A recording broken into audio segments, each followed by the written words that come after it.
அட்டகாசமான டேஸ்ட்ல அரைச்சு வச்ச ஒரு சூப்பரான மீன் குழம்பு. இது கூடவே ஒரு சூப்பரான மீன் வறுவலும் ரொம்பவே ஈஸியா எப்படி செய்யறதுன்னு பார்க்கலாம் வாங்க. Welcome to Ooty cooking channel.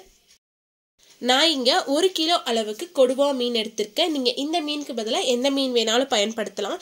மீன்ல கல்லுப்பு மஞ்சத்தூளும் சேர்த்து நல்லா கழுவி சுத்தம் பண்ணி எடுத்து வச்சிருக்கேன். முதல்ல மீன் வறுவலுக்கு மீனை மசாலால கோட் பண்ணி எடுத்து வச்சிடலாம். அதுக்கு ஒரு மிக்ஸி ஜார்ல 1 டீஸ்பூன் அளவுக்கு மிளகாய் தூள் சேர்த்திருக்கேன். கூடவே 1 டீஸ்பூன் மல்லித்தூள், தேவையான அளவு உப்பு சேர்த்துக்கலாம். நான் 1 டீஸ்பூன் அளவுக்கு சேர்த்திருக்கேன். கூடவே 1 டீஸ்பூன் அளவுக்கு இஞ்சி பூண்டு விழுது சேர்த்துக்கலாம்.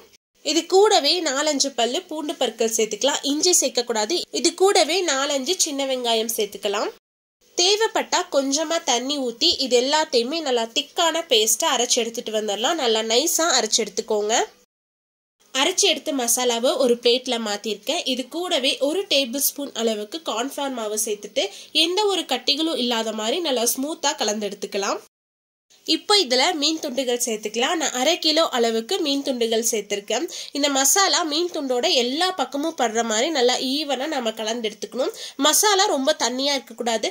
ஓரளவுக்கு திக்கான கன்சிஸ்டன்சில இருந்தா தான் நம்ம எண்ணெயில பொரிச்சு எடுக்கும் போது மசாலா உதிராம இருக்கும். ஒருவேளை உங்களுக்கு ரொம்ப தண்ணியா இருக்குன்னு ஃபீல் பண்ணீங்கன்னா கூட 1 டேபிள் ஸ்பூன் அளவுக்கு கார்ன்ஃபிளவர் மாவு சேர்த்து கலந்துக்கோங்க. மீன் துண்டுகள் எல்லாமே இந்த மசாலால குறைஞ்சது 1 மணி நேரமாச்சு ஊறி வரணும். உங்களுக்கு டைம் இருந்தா 2 மணி நேரம் கூட நல்லா ஊற வச்சு செய்யலாம். அப்ப இன்னும் நல்லா டேஸ்டா இருக்கும். மீன் துண்டுகள் எல்லாமே மசாலால நல்லா ஊறிட்டு இருக்கட்டும். அதுக்குள்ள நாம மீன் குழம்பு எப்படி செய்யறதுன்னு பாத்துடலாம் வாங்க. நாம இன்னைக்கு அரைச்சு வச்ச மீன் குழம்பு தான் செய்ய போறோம். அதுக்கு முதல்ல ஃப்ரெஷ்ஷா மசாலா ரெடி பண்ணிடலாம். கடாயில 2 டேபிள் ஸ்பூன் அளவுக்கு எண்ணெய் சேர்த்திருக்கேன். எண்ணெய் சூடானதும் 1 டீஸ்பூன் அளவுக்கு சீரகம், 1 டீஸ்பூன் அளவுக்கு மிளகு சேர்த்துக்கலாம். இது எல்லாமே எண்ணெயில நல்லா பொரிஞ்சு வந்ததும் 1/2 கைப்பிடி அளவுக்கு பூண்டு பற்கள் சேர்த்திருக்கேன். கூடவே 1 கைப்பிடி நிறைய சின்ன வெங்காயம் சேர்த்துக்கலாம். இது கூடவே 1 கொத்து கருவேப்பிலை இலை சேர்த்திருக்கேன். இது எல்லாத்தையுமே எண்ணெயில நல்லா வதக்கி விடுங்க. வெங்காயம் நல்லா வதங்கி கண்ணாடி பதம் வர வரைக்கும் நம்ம வதக்கி எடுக்கணும்.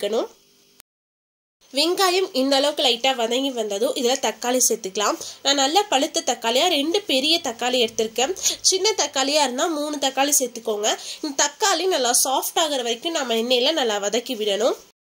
தக்காளி நல்லா சாஃப்டா வதங்கி வந்ததுக்கு அப்புறமா இதுல 1/4 கப் அளவுக்கு திருவன தேங்காய் சேர்த்துட்டு 1 நிமிஷம் லைட்டா வதக்கி விட்டுட்டு நம்ம உடனே அடுப்பு ஆஃப் பண்ணிடலாம். இது கம்ப்ளீட்டா சூடு ஆறுனதுக்கு அப்புறமா ஒரு மிக்ஸி ஜார்ல மாத்தி எடுத்திருக்கேன். இது கூடவே 1 டேபிள் ஸ்பூன் அளவுக்கு மிளகாய் தூள் சேர்த்திருக்கேன். கூடவே 2 டேபிள் ஸ்பூன் அளவுக்கு மல்லித்தூள் சேர்த்துக்கலாம். இது கூடவே 1/4 டீஸ்பூன் அளவுக்கு மஞ்சத்தூள் சேர்த்துட்டு தேவையான அளவு தண்ணி சேர்த்து இது எல்லாத்தையுமே நல்லா திக்கான பேஸ்ட் அரைச்செடுக்கணும். கொஞ்சம் கூட கப்பி இருக்கக்கூடாது. நல்லா ஸ்மூத்தா அரைச்சு எடுத்துக்கோங்க. அப்பதான் குழம்பு ரொம்ப நல்லா டேஸ்டா இருக்கும். அடுத்தது குழம்பு தாளிக்கிறதுக்கு ஒரு கடாயில 3 டேபிள் ஸ்பூன் அளவுக்கு நல்லெண்ணெய் சேர்த்திருக்கேன். நல்லெண்ணெய் சேர்த்து மீன் குழம்பு செஞ்சா ரொம்ப நல்லா டேஸ்டாவும் ஃபிளேவராகவும் இருக்கும்.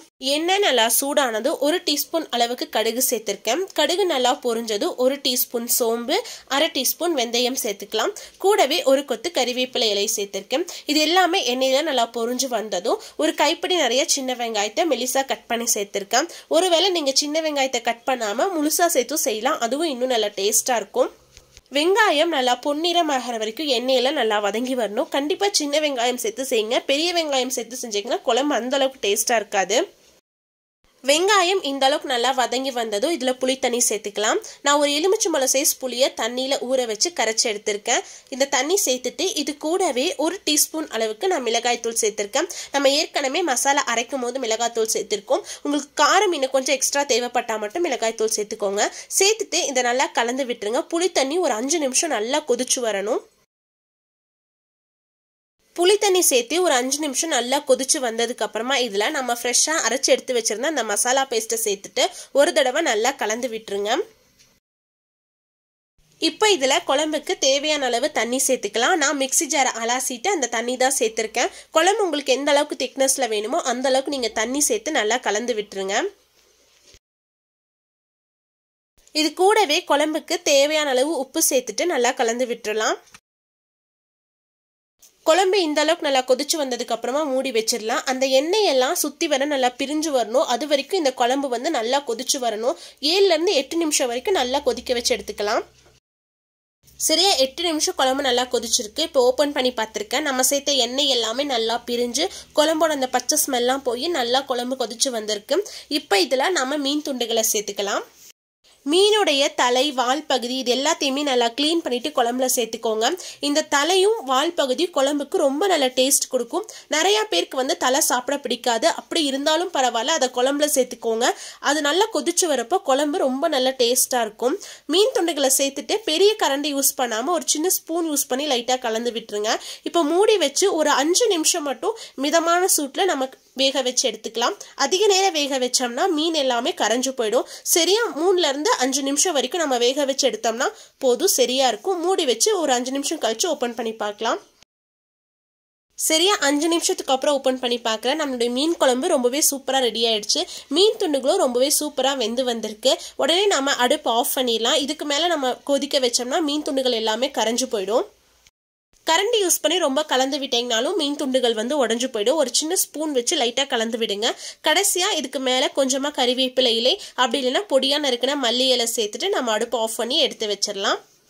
அவ்வளோதான், நம்மளுடைய சூப்பரான மீன் குழம்பு ரெடி ஆயிடுச்சு. இது இருக்கட்டும். அடுத்தது நம்ம மீன் வறுவல் ரெடி பண்ணிடலாம். நம்ம ஏற்கனவே மீனை மசாலால நல்லா கோட் பண்ணி எடுத்து வச்சிருந்தோம். மீனும் மசாலால நல்லா ஊறி வந்திருக்கு. இதை வந்து எண்ணெயில் பொரிச்சிடலாம். எண்ணெய் நல்லா சூடானதோ இதில் ஒவ்வொரு மீன் துண்டுகளாக சேர்த்துக்கலாம். நான் வந்து எனக்கு கொஞ்சமாக எண்ணெய் சேர்த்து டீப் ஃப்ரை மாதிரி தான் பண்ணி எடுக்க போகிறேன். நீங்கள் வேணால் தவால வேணாலும் ஃப்ரை பண்ணி எடுக்கலாம், அதுவும் ரொம்ப நல்லா டேஸ்ட்டாக இருக்கும். எண்ணெய் நல்லா சூடானதுக்கு அப்புறமா மீன் துண்டுகளை சேர்த்துக்கோங்க. எண்ணெய் சூடாகாமல் நீங்கள் சேர்த்திங்கன்னா அந்த மசாலாலாம் பிரிஞ்சு போகிறதுக்கு நிறைய வாய்ப்பு இருக்குது. கீழ்ப்பக்கம் நல்லா வெந்து செவந்து வந்ததுக்கு அப்புறமா மெதுவாக திருப்பி போட்டுருங்க. மீன் துண்டுகள் 2 பக்கமும் எண்ணெயில நல்லா பொரிஞ்சு செவந்து வந்ததுக்கு அப்புறமா இதை நம்ம எடுத்து வச்சிடலாம். இதே மாதிரி மீதம் இருக்க எல்லா மீன் துண்டுகளையும் எண்ணெயில பொரிச்சு எடுத்து வச்சிடலாம். மீன் துண்டுகள் வேகிறதுக்கும் அதிக நேரம் எடுத்துக்காது. 3ல இருந்து 5 நிமிஷத்துல எண்ணெயில ரொம்பவே சூப்பரா பொரிஞ்சு வந்துடும். முக்கியமா எண்ணெய் நல்லா சூடானதுக்கு அப்புறம் சேர்த்துக்கோங்க. அப்ப மசாலா வந்து உதிர்ந்து போகாம இருக்கும். அவ்வளோதான், ரொம்பவே சூப்பரான டேஸ்ட்டில் நல்லா வீடே மணக்கிற மாதிரி மீன் குழம்பும் மீன் வறுவலும் ரெடி ஆயிடுச்சு. மீன் குழம்பு எப்போவுமே செஞ்ச உடனே பரிமாறக்கூடாது. நம்ம பரிமாறதுக்கு ஒரு 2 மணி நேரத்துக்கு முன்னாடியே நம்ம மீன் குழம்பு ப்ரிப்பேர் பண்ணி எடுத்து வச்சிடணும். அப்போ தான் அந்த மீனோட ஃப்ளேவர்ஸ் எல்லாமே குழம்புல இறங்கும், குழம்போட ஃப்ளேவர்ஸ் எல்லாமே மீனில் இறங்கும். இன்னைக்கு நம்ம இந்த மீன் குழம்பு சாப்பிட்றத விட நாளைக்கு சாப்பிடும் போது ஒரு சூப்பரான டேஸ்ட்டில் நல்லா தேன் மாதிரி இருக்கும். கண்டிப்பாக இன்னைக்கு செஞ்ச மீன் குழம்பை நாளைக்கு சாப்பிட்டு பாருங்க, வேற லெவல் டேஸ்ட்டில் இருக்கும். அதே மாதிரி நாம செஞ்ச இன்னைக்கு மீன் வறுவலும் ரொம்பவே சூப்பரான டேஸ்ட்ல இருக்கும். கண்டிப்பா நீங்களும் உங்க வீட்டுல செஞ்சு பார்த்துட்டு எப்படி இருந்துச்சுன்னு மறக்காம கீழே கமெண்ட்ஸ்ல சொல்லுங்க. ஏற்கனவே நம்ம சேனல்ல நிறைய மீன் குழம்பு ரெசிபிஸ், மீன் வறுவல் ரெசிபி எல்லாம் அப்லோட் பண்ணிருக்கேன். நான் கீழே டிஸ்கிரிப்ஷன்ல லிங்க் கொடுக்குறேன், தேவைப்பட்டா செக் பண்ணி பாருங்க. உங்களுக்கு இந்த வீடியோ பிடிச்சிருந்தா லைக் பண்ணுங்க, ஷேர் பண்ணுங்க, மறக்காம ஊட்டி குக்கிங் சேனலுக்கு சப்ஸ்கிரைப் பண்ணுங்க. மீண்டும் அடுத்த ஒரு ரெசிபியில் சந்திப்போம். பாய், see you soon.